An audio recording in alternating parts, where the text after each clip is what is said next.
क्या है आध्यात्म? दर्शन, चिंतन धारा, विद्या या संस्कृति की परंपरागत विरासत। आध्यात्म दर्शन यानी जीवन का शाश्वत सत्य। मानव जीवन से जुड़े शाश्वत सत्यों को जानिए और समझिए उपासक डॉक्टर सोहन राज तातेड़ से हमारे खास कार्यक्रम आत्मविज्ञान में। आत्मविज्ञान यानी सही दृष्टि, सही सोच। भाई और बहनों, मातृशक्ति को नमन। स्टूडियो में आपका हार्दिक स्वागत है, अभिनंदन है, सत्कार है। आत्मविज्ञान साइंस ऑफ द सोल कार्यक्रम के अंतर्गत हम आपको सही दृष्टि, सही सोच के अंतर्गत आपकी जो नकारात्मक सोच है, आपके जो बुरे विचार है, आपके जो गंदे विचार है, आपके जो भाव बिगड़ रहे हैं, उनको हम सही दिशा में नियोजित करते हैं ताकि कि आपका चिंतन सही हो। और जितना चिंतन सही होता है वह पॉजिटिविटी बढ़ती है, और जितनी जितनी पॉजिटिविटी बढ़ती है उतनी उतनी प्योरिटी बढ़ती है, और जितनी जितनी प्योरिटी बढ़ती है उतना उतना हम मुक्ति के करीब जाते हैं। अतः भाई और बहनों, हमें अपने जो है सोच को सकारात्मक रखना चाहिए और हमें पॉजिटिव सोच रखनी चाहिए। उसी के लिए आत्मविज्ञान कार्यक्रम रखा गया है। और आत्मविज्ञान कार्यक्रम के केंद्र आत्मा है। जहाँ केंद्र में आत्मा होती है वहाँ सब काम प्रामाणिक होते हैं। और आत्मा है तो हम हैं, आत्मा के पीछे हमारा अस्तित्व है। अगर हमारे शरीर में आत्मा नहीं है तो ये शरीर जड़ है, ये शरीर डेड बॉडी है, ये शरीर शव है, उसको जला दिया जाता है। तो इसीलिए आत्मा का बहुत ही मुख्य स्थान है हमारे जीवन के अंदर। ये सारा कार्य हम अलग अलग एपिसोड्स के माध्यम से करते हैं। तो आज हम एक बहुत सुंदर एपिसोड लेकर के आपके सामने प्रस्तुत हो रहे हैं। आज का हमारा विषय है जैसा अन्न वैसा मन। भाई और बहनों, बहुत ही सुंदर विषय है कि अन्न का संबंध मन से है, मन का संबंध आत्मा से है, आत्मा का संबंध मुक्ति से है। तो हम कह सकते हैं कि अन्न का संबंध जो है मुक्ति से है। हमारे 5 तरह के जो है कोश कहलाते हैं, जो अन्नमय कोश, आनंदमय कोश, विज्ञानमय कोश और जो दूसरे 2 कोश मिलाकर के और कुल 5 कोश होते हैं। तो आज हम अन्नमय कोश की बात कर रहे हैं। अन्न जो है हमारा कैसा होना चाहिए, सबसे पहले इस पर चिंतन करें तो अन्न हमारा हित, मित और रित होना चाहिए। हित का मतलब यह है कि भोजन हितकर होना चाहिए। हितकर भोजन, मेडिकल साइंस की भाषा में बात करें तो हितकर भोजन वह होता है जिसमें 20% प्रोटीन, 10% कार्बोहाइड्रेट, 10% फैट, 6% विटामिन और 4% मिनरल्स और 60% जो है पानी होना चाहिए। पानी, ये भोजन न्यूट्रिशियस कहलाता है। न्यूट्रिशियस भोजन होता है, हमें अच्छी विटालिटी बनाता है। हमारी प्राण ऊर्जा जिससे हमारे मन वचन काया की सब प्रवृत्तियां चलती है, उसको प्राप्त करने के लिए 4 चीज़ों की आवश्यकता होती है। एक होता है हमारा भोजन जिसको अन्न कहते हैं, और दूसरा है हमारा पानी और शुद्ध वायु और अग्नि। ये चारों मिलकर के विटालिटी बनाती है, प्राण ऊर्जा बनाती है, और प्राण ऊर्जा से मन वचन काया की हर प्रवृत्ति होती है। तो इसका मतलब विटालिटी को बनाने के अंदर हमारे भोजन का बहुत बड़ा रोल है। हित की बात कही। मित का मतलब भोजन मात्रा में लेना चाहिए। हमारा जो पेट है उस पेट को 4 भागों में बांटो कि 2 भागों के अंदर सॉलिड भोजन डाला, 1 भाग पानी के लिए और 1 भाग जो है गैस के लिए खुला रखना चाहिए, स्पेस रखना चाहिए, ताकि जो गैस बनती है, यानी भोजन जब पचता है और गैस बनती है, उसका बाहर निकलना बहुत ज़रूरी है। अगर वो बाहर नहीं निकलती है तो हैवी प्रेशर लगाती है और वो हमारे दिमाग तक चली जाती है, और दिमाग तक जाने के बाद के अंदर हम अनप्लीजेंट फील करते हैं और व्यक्ति को आफरा चढ़ जाता है, व्यक्ति लोटपोट होता है, परेशान होता है। इसीलिए हमें भोजन मित के अंतर्गत इस तरीके से करना चाहिए। तीसरा जो है ऋत भोजन। ऋत भोजन का मतलब ऋतु के अनुसार भोजन करना चाहिए। अगर सर्दी है तो भोजन गर्म करना चाहिए, और अगर गर्मी है तो भोजन ठंडा करना चाहिए। ठंडा का अर्थ ये है कि भोजन गर्म के बाद ठंडा करके लेना चाहिए, और बासी भोजन नहीं लेना चाहिए। और ऋतु के अनुसार हमारी सब्जियां होनी चाहिए। ऋतु के अनुसार जो है हमारे फल फ्रूट्स होने चाहिए जो ताज़े आते हैं। तो ये रित हो गया। तो हित, मित और रित, ये तीनों मिला करके हमारा संतुलित भोजन, न्यूट्रिशियस भोजन कहलाता है, अच्छा भोजन कहलाता है। और वह भोजन जो है ये हमारा 3 तरह का होता है। एक तो सात्विक भोजन, दूसरा होता है राजसिक भोजन, और तीसरा तामसिक भोजन। सात्विक भोजन के अंदर हमारे जितने अन्न हैं, फ्रूट है, सब्जियां हैं, रस है, ये आते हैं। यानी जल्दी पचने वाला भोजन, ताजा भोजन, सात्विक न्यूट्रिशियस भोजन सात्विक भोजन कहलाता है। और जो राजसिक भोजन करते हैं उनमें चंचलता बढ़ती है। राजसिक भोजन में क्या होता है, गरिष्ठ भोजन ले लिया, तला हुआ ले लिया और चटपटे ले लिया, तो वो क्या चंचलता बढ़ाते हैं, वो राजसिक भोजन को कहलाता है। उसके अंदर नमक अधिक होता है या शुगर अधिक होता है, मसाले अधिक होते हैं, तो वो हमारे विचारों में चंचलता पैदा करते हैं। तो जैसा अन्न वैसा मन, यानी कि अगर राजसिक भोजन है तो हमारा मन भी चंचल हो जाता है, और मन के चंचल होने से हमारा चित्त है वो विक्षिप्त हो जाता है, और हम इधर उधर जो नेगेटिव थॉट्स, नकारात्मक सोच करते रहते हैं, उससे हमारा मन दूषित होता है, हमारी आत्मा दूषित होती है, और हम मुक्ति से बहुत दूर चले जाते हैं। यानी अन्न का संबंध है हमारी मुक्ति से है। तो ये हो गया हमारा राजसिक भोजन। और तीसरा तामसिक भोजन, वो तो बहुत ही खराब होता है। जैसे कि नॉन वेज भोजन लिया, दूसरे पशुओं के मांस को खाना, उन पशुओं के अंदर जो है जो कोई भी बीमारी होती है, कैंसर की बीमारी या अन्य जो बड़े बड़े जो आजकल जो वायरस आ रहे हैं, वो वायरस जो है बहुत ज़्यादा इन एनिमल्स के अंदर होते हैं। तो वो एनिमल्स के जो वायरस है हमारे भोजन के साथ शरीर में आ जाते हैं, व्यक्ति बीमार पड़ जाता है, व्यक्ति कैंसर का मरीज पड़ जाता है और बड़ी बड़ी बीमारियों को पाल देता है। और वास्तव के अंदर मांसाहार जो है वो मनुष्य के लिए नहीं बना है। मांसाहार तो वाइल्ड एनिमल्स के लिए बना है। आप आंतों का, दांतों का, जीभ का, सबका डिफरेंस देखिए तो वो वाइल्ड एनिमल्स होते हैं, उनके दांत बहुत शार्प होते हैं, तीखे होते हैं, क्योंकि वो मांसाहार के लिए बने होते हैं। और उनकी जो सब मिलाकर कुल आंत होती है वो 4 फुट की होती है, और वो ज़्यादा डायमीटर में होती है, क्योंकि सीधा लिया और सीधा निगल दिया। लेकिन हमारा जो हम मुंह से जो भोजन करते हैं और मल द्वार तक जाता है, इस भोजन को कुल है 30 फुट तक ट्रेवल होना पड़ता है। सबसे पहले हमारी भोजन नली, फिर आमाशय, ड्यूडेनम, और फिर उसके बाद में छोटी आंत, और छोटी आंत के बाद में बड़ी आंत, और बड़ी आंत के बाद में ये मल द्वार से जो मल बाहर निकलता है, और साथ के अंदर जो छोटी आंत के अंदर भोजन पच जाता है तो उसके चारों तरफ कैपिलरीज लगी हुई होती है। जैसे कि हम मौसमी का जूस निकालते हैं तो हमारे ड्यूडेनम, आमाशय के अंदर जो बहुत से हार्मोन्स और बहुत से जो है वो श्राव मिल करके उस भोजन को बिल्कुल जो है मौसमी के रस की तरह जो है वो उसको इतना कर देते हैं लिक्विड फॉर्म के अंदर कि वो मौसमी के जैसा जूस जो है कैपिलरी के द्वारा हमारे यकृत के अंदर जाता है, और यकृत 500 तरह के काम करता है।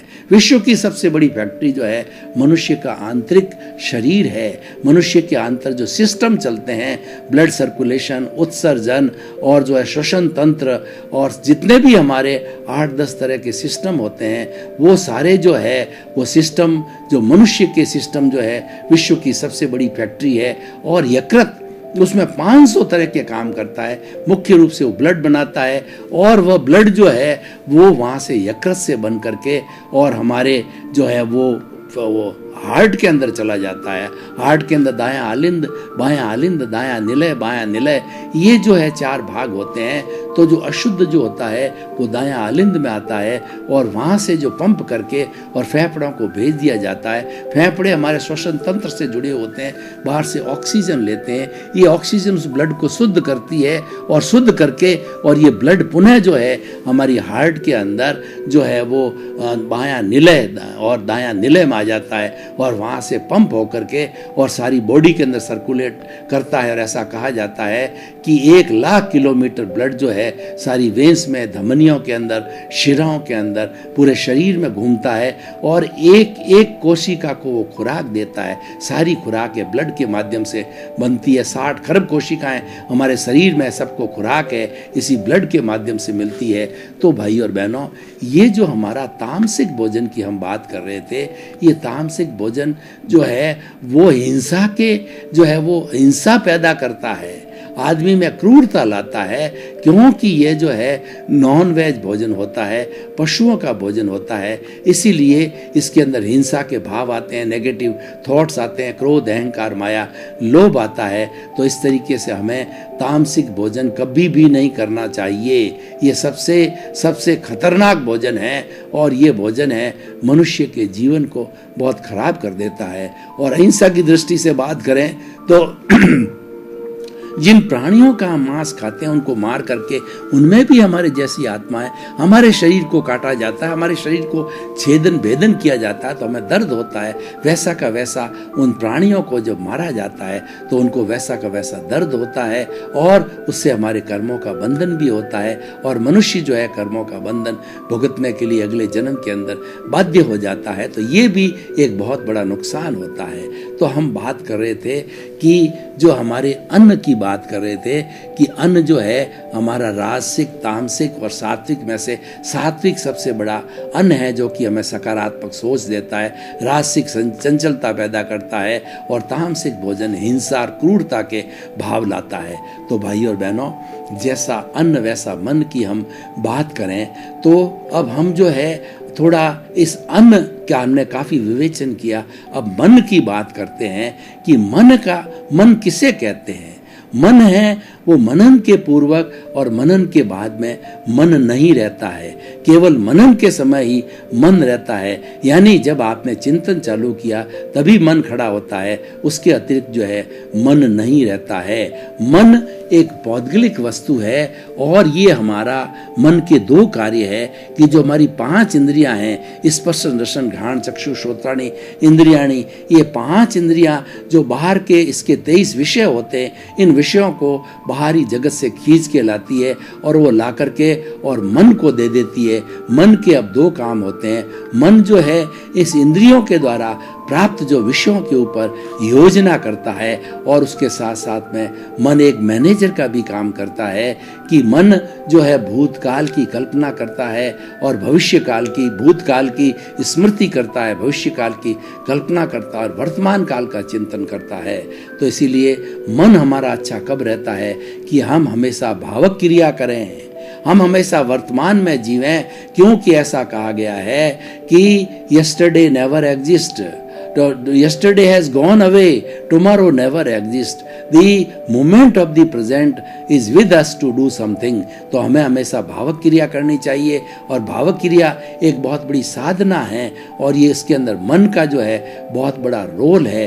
मन के लिए कहा जाता है कि मन लोभी, मन लालची, मन चंचल, मन चंचल मन और मन के मते न चालिए, पलक पलक मन और। मन को जो है बहुत कोसा जाता है, पर बेचारा मन तो क्या करे, मन तो नौकर है, जो मालिक है वो चित्त है। चित्त वास्तव में विक्षिप्त होता है, वो विक्षिप्तता मन तक पहुंचती है और उसके बाद इंद्रियों तक जाती है और शरीर के सारे हमारे हाथ पैर जो जितने भी अंग है उन अंगों तक जो है वह चित्त की बात, जो कि भाव भीतर से आता है, उस भीतर से भाव के द्वारा जो ये सारा जो है उपक्रम चलता है।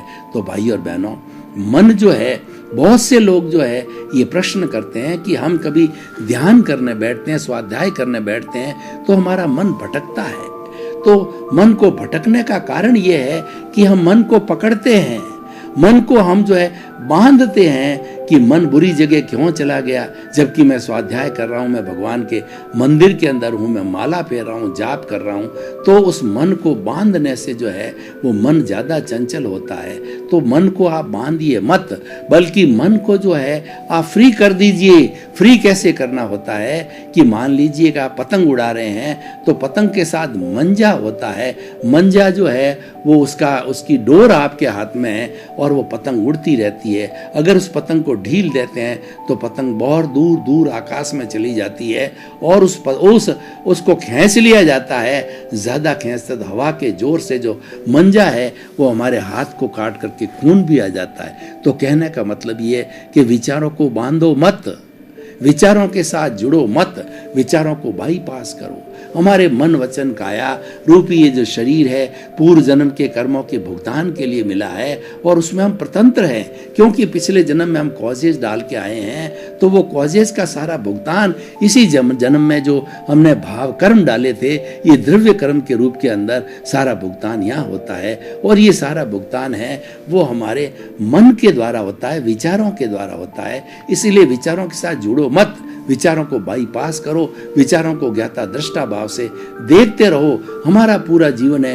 एक फिल्म की तरह है और वो फिल्म विचारों के माध्यम से चलती रहती है। जो जो विचार आ रहे हैं उसको बाईपास होने दो, बाईपास होने दो, उसके साथ जुड़िए मत, उसके साथ मध्यस्थता रखिए। उसको जो है आप मध्यस्थता रखेंगे और उसके ऊपर नहीं देखेंगे, ध्यान नहीं देंगे तो विचार चले जाएंगे।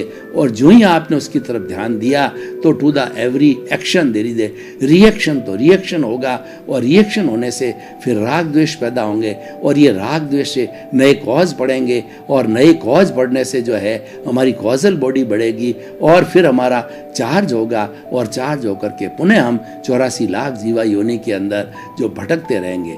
तो भाई और बहनों, अन्न और मन की हमने बात कही तो मन का अन्न से सीधा संबंध है, जैसा मैंने कि बताया सात्विक राजसिक तामसिक भोजन से है और हित मित रित भोजन से है।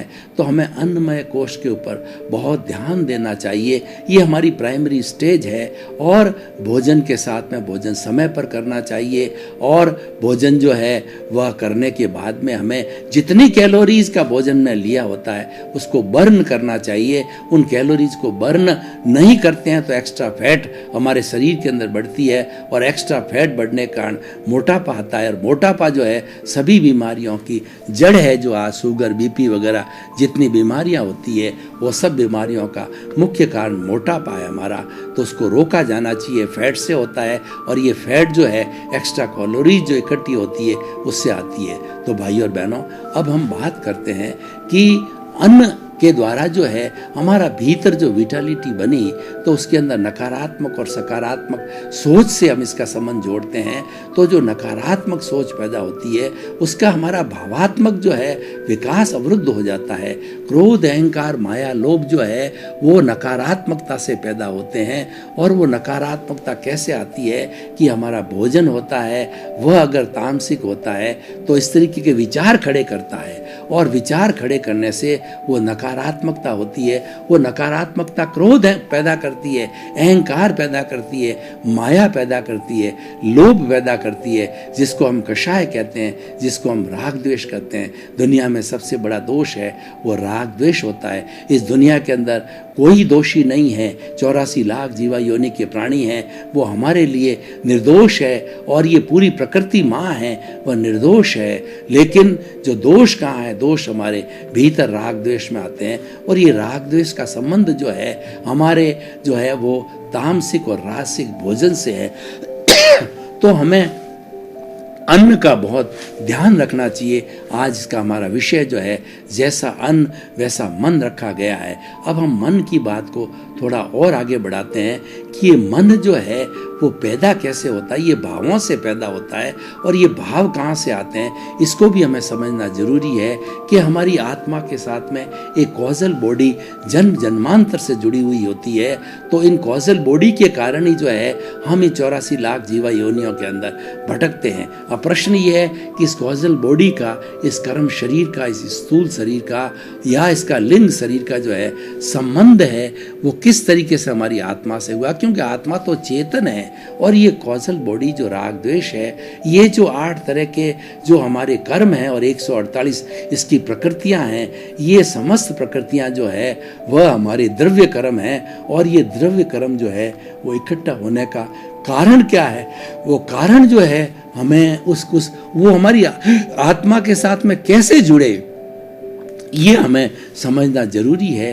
तो भगवान महावीर को उनके शिष्यों ने प्रश्न किया, हे प्रभु बताइए कि ये आत्मा के साथ में ये कर्म शरीर कब से जुड़ा हुआ है और इसके जुड़ने की इसको क्यों आवश्यकता पड़ी, ऐसी क्या मजबूरी थी कि कर्म शरीर जो है आत्मा से जुड़े? क्यों? आत्मा तो चेतन है और ये कर्म शरीर जड़ है। जड़ और चेतन का ये संबंध किस प्रकार से हुआ? तो भगवान ने अपने शिष्यों को प्रति उत्तर किया कि आप बताइए कि पहले मुर्गी हुई या पहले अंडा हुआ? तो शिष्य सोचते रहे लेकिन उनसे कोई उत्तर नहीं बना। तो उन्होंने कहा, प्रभु इसका उत्तर तो आप ही दीजिए, इसका उत्तर हमें पता नहीं पड़ रहा है। तो भगवान ने कहा कि पश्चानुपूर्वी, यानी ये जो है हमेशा से जो है ये आत्मा के साथ में कर्मों का बंधन रहा हुआ है। अब हमारा पुरुषार्थ क्या है? हमारा पुरुषार्थ ये है कि इस कर्म शरीर को जो है आत्मा से अलग करना।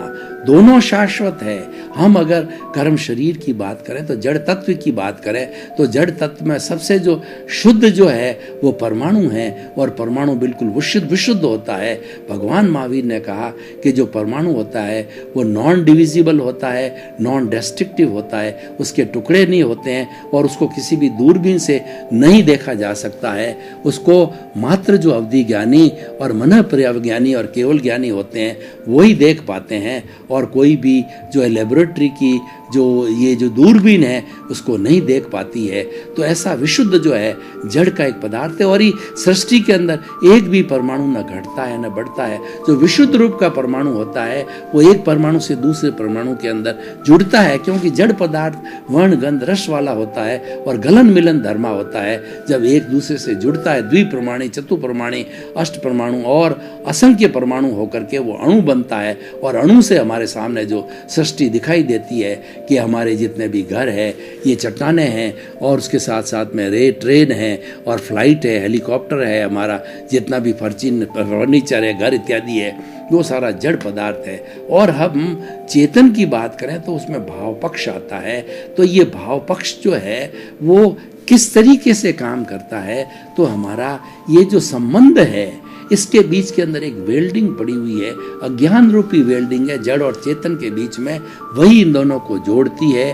और उस अज्ञान के हट जाने के बाद के अंदर ये चेतन जो है सिद्ध बुद्ध मुक्त हो जाता है और जड़ भी जो है वो अपने वापस इस कॉस्मॉस के अंदर, इस सृष्टि के अंदर चला जाता है और अपने मूल स्थान के अंदर जाकर के इकट्ठा हो जाता है जहाँ उसका स्थान होता है। और ये हमारा चेतन जो है सिद्ध बुद्ध मुक्त होकर के सिद्धालय के अंदर चला जाता है। तो ये जो हमारा भाव जो बनता है ये हमारे भीतर से आता है। इसकी गंगोत्री जो है ये दोनों का जो मिलन है, जो जड़ और चेतन का कारण शरीर और आत्मा का, आत्मा के लिए कहा जाता है कि असंख्य चेतनामय परमाणुओं के पिंड को आत्मा कहा जाता है और एक एक चेतनामय परमाणु के ऊपर असंख्य असंख्य कर्मों के परमाणु हैं, ये आपस में जुड़े हुए हैं। और ये जुड़े होने के कारण के अंदर ये जब इनका उदय भाव होता है, जब इनका प्रारब्ध होता है, तो प्रारब्ध होने से ये दोनों का प्रारब्ध होकर जब बाहर निकलते हैं, दोनों के जो यौगिक से जो बाहर निकलते हैं, तो बाहर निकलने पर जो है अध्यवसाय बनता है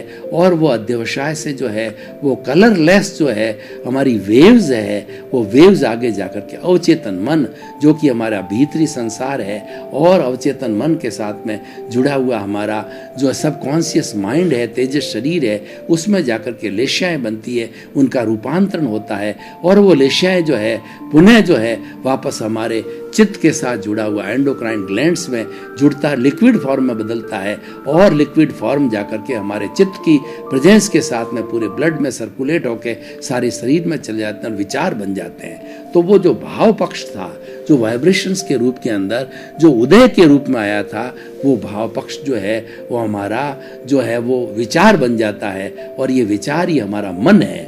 तो इसीलिए हमारा मुख्य उद्देश्य है कि मन से अमन बनना, यानी जितना भी हमारा चिंतन है जो पौद्गलिक है, जो कि हम वाणी के माध्यम से, वचन के माध्यम से करते हैं, मन के माध्यम से चिंतन करते हैं और वचन के माध्यम से उसको एक्सप्रेस करते हैं, तो ये जो है हमारा अमन हो जाना। अमन होने का मतलब ये मन है हमारी बुद्धि तक स्थिर है, बुद्धि से हम परे जाते हैं तो वो प्रज्ञा का जगत होता है, वह अवचेतन मन का जगत होता है। तो उस जगत के अंदर जाने से सारे जो केवल वाइब्रेशंस होते हैं और ये जो है हमारा जो जितना चिंतन है, जो शब्द है, वो समाप्त हो जाते हैं और वो वाइब्रेशंस के अंदर सबको एक साथ दिखाई देता है। चाहे भगवान राम हो, चाहे कृष्ण हो, चाहे महावीर हो, चाहे पैगंबर हो, चाहे कोई भी हो, उसमें सबको एक साथ दिखाई देता है। भाई और बहनों, आपका बहुत बहुत धन्यवाद। आप हमारा आत्मविज्ञान कार्यक्रम बराबर देख रहे हो। आप आत्मविज्ञान कार्यक्रम की आत्मा हो, इसको बराबर देखते रहिए। इसमें आपको ऐसे ऐसे सूत्र मिलेंगे त्याग के, वैराग्य के, कि आपका जीवन धन्य हो जाएगा, आपको सही दिशा मिलेगी। ये हमारा दृष्टि विज्ञान है, इसको प्राप्त कीजिए और अपने जीवन को धन्य बनाइए। आपके प्रति मंगल भावना, शुभकामनाएं। आत्मविज्ञान में आत्मविज्ञान यानी सही दृष्टि, सही सोच।